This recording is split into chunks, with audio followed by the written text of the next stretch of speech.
देखो भैया 10 क्लास से क्या पढ़ना है, बहुपद चैप्टर से क्या पढ़ना है, निम्नलिखित द्विघात बहुपद के शून्यांकित करना। क्या करना है? शून्यांकित करना। क्या करना है? शून्यांक। परीक्षा में अगर शून्यांक पूछ रहा है ना, क्या पूछ रहा है? शून्यांक ज्ञात करना है, तो हम क्या करेंगे, सबसे पहले इसको 1 नंबर क्वेश्चन डाल रहे हैं ना, x² - 4 हो गया, इतना तो याद है ना। और इसके बराबर जगह क्या बैठा देंगे? शून्य। क्या बैठा देंगे? शून्य। इसके बराबर जगह क्या बैठा देंगे? शून्य हो गया।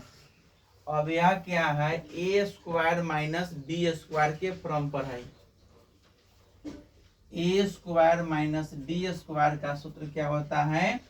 a + b × a - b होता है ना।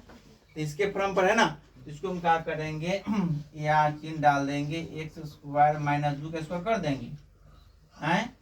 यहाँ कितना हो जाएगा? x -2 और फिर वो x + 2 हो जाएगा 0। x - 2 = 0, x बराबर कितना 2 हो गया। अब फिर क्या करेंगे, x + 2 = 0, x बराबर कितना -2 हो गया, यानी x का मान आ गया 2 एगो -2 हो गया आंसर। इस प्रकार परीक्षा में अगर शून्यांक पूछ रहा है तो हम क्या करेंगे, शून्य बैठा देंगे और क्वेश्चन को क्या करेंगे, सोल्व कर देंगे। कर लिए। अब दूसरा क्वेश्चन देखिए। दूसरा क्वेश्चन क्या है, इसमें 2 नंबर क्वेश्चन है। क्या? 4y² - 4y + 1। फिर क्या करेंगे, यहाँ बराबर क्या बैठा देंगे? शून्य। क्या बैठा देंगे? शून्य। इसका फैक्टर का गुणन करेंगे ना, और गुणन करेंगे तो यहाँ इसको 4y² और क्या हो जाएगा, 2y - 2y + 1 कर देंगे। आए 2 दूना 4 और गुना करेंगे तो 4y² आ जाएगा ना। अब दोनों में कौन संख्या है, दोनों में कॉमन निकाल लेंगे ना, तो कॉमन इसमें निकालेंगे 2y, तो क्या हुआ 2y - 1 है, फिर इसमें 1 निकालेंगे तो 2y - 1 हो जाएगा 0, या 2y - 1 और फिर क्या हो जाएगा 2y - 1 = 0।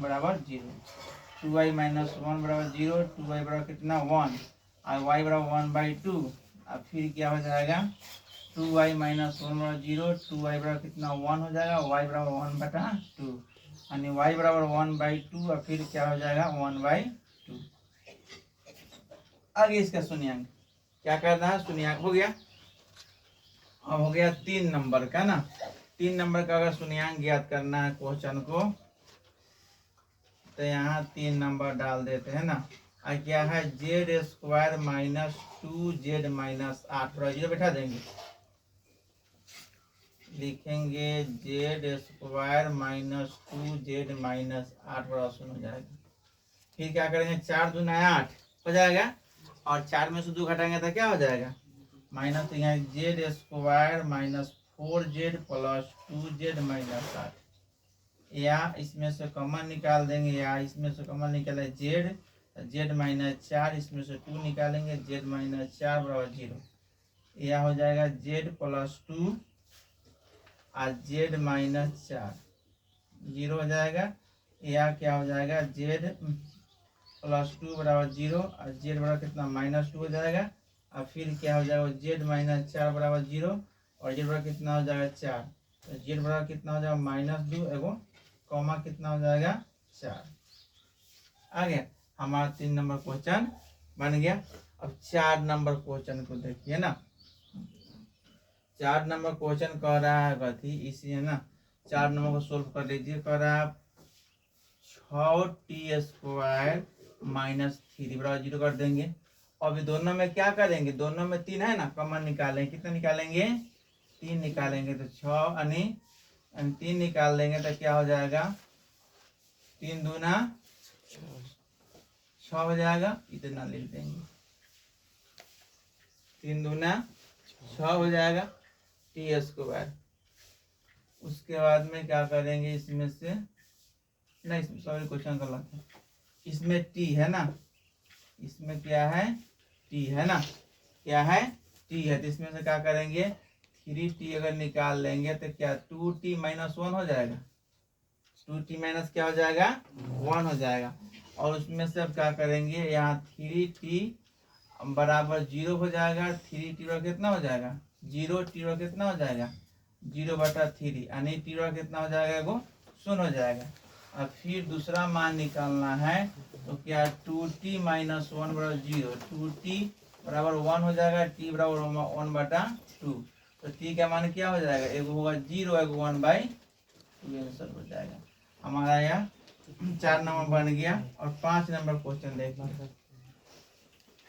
5 नंबर क्वेश्चन को बनाना है तो क्या है, 6x², उसके बाद में क्या हो जाएगा, इसको हम सजा लेंगे, 7x - 3 बराबर 0 बैठा देंगे। 18, 9 दूना 18, 9 में से 2 गया तो मेरे साथ हो जाएगा ना। तो क्या करेंगे, या का चिन्ह देंगे, 6x² - 9 प्लस कितना हो जाएगा, 9 दूना 18 हो जाएगा, इसमें से घटा देंगे। 9 में से 2 कितना, 7 हो जाएगा। या इसमें से क्या करेंगे, अगर 3x कॉमन निकाल देंगे तो 3 दूना 6, 3 तिहाई 9 प्लस 1 निकालेंगे, 2x - 3 बराबर 0 हो जाएगा। या 3x प्लस 1 हो जाएगा, और क्या होगा, 2x - 3 बराबर 0 हो जाएगा। तो क्या करेंगे यहाँ, है ना, अब यहाँ 3x प्लस 1 बराबर 0, और 3x बराबर कितना, -1, x बराबर कितना होगा, -1/3 ना। फिर कितना हो जाएगा, 2x - 3 बराबर 0, और 2x बराबर कितना, 3 हो जाएगा। और लिखेंगे x बराबर 3/2 हो जाएगा ना। 3 क्या होगा, 2। इसका आंसर लिख देंगे, है ना। आंसर लिखेंगे, x बराबर क्या हो जाएगा, वो कितना आया है, -1/3, और दूसरा कितना आया है, 3/2। समझे। इस प्रकार परीक्षा में अगर शून्यांक पूछता है, हिसाब जो 2026 में एग्जाम होगी मैट्रिक का, उसमें आसानी से हम बना सकते हैं। हमको बनाने के लिए सबसे पहले गुणनखंड यानी फैक्टर हमको जरूरी है। जब तक गुणनखंड नहीं आएगा तब तक हमको क्या होगा, नहीं बनेगा। उसको अगर सूत्र भी याद करना होगा, उसमें सूत्र याद करना होगा, कथी, a प्लस बी का होल स्क्वायर भी याद होना चाहिए। क्या होता है, a² plus 2ab plus b²। फिर a माइनस बी कौन सा होता है, a² - 2ab plus b², a² - b², a plus b into a minus B. यह अगर हमको याद है, गुणनखंड का नियम याद लिखा गया ना, अगले वीडियो में गुणनखंड का नियम चल रहा है, अगर ध्यान दीजिएगा 100% आपको शून्यांक निकालने आ जाएगा। सिर्फ क्या करना है, बराबर में शून्य बैठा देना है, अब बैठा क्या करना है, यानी फैक्टर कर देना, अपने बन जाएगा ना। मेरा व्हाट्सएप नंबर है 72 94 18 68 68। इसके आधार पर घर पर आप क्वेश्चन यानी लिख के हम दे दे रहे हैं, बनाइएगा। x² - x - 72, x² x - 10, x² x - 20, x² x - 30।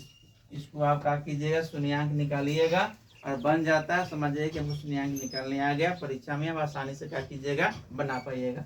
अगर नहीं बनता है तो मेरा व्हाट्सएप नंबर है, इस पर क्या कीजिए, क्वेश्चन लेके यानी भेजिएगा, 100% सोल्व कर दिया जाएगा। परीक्षा में आपको अगर शून्यांक आता है तो आपको कभी भी आपसे मिस नहीं होगा, आप 100% से सोल्व कर सकते हैं।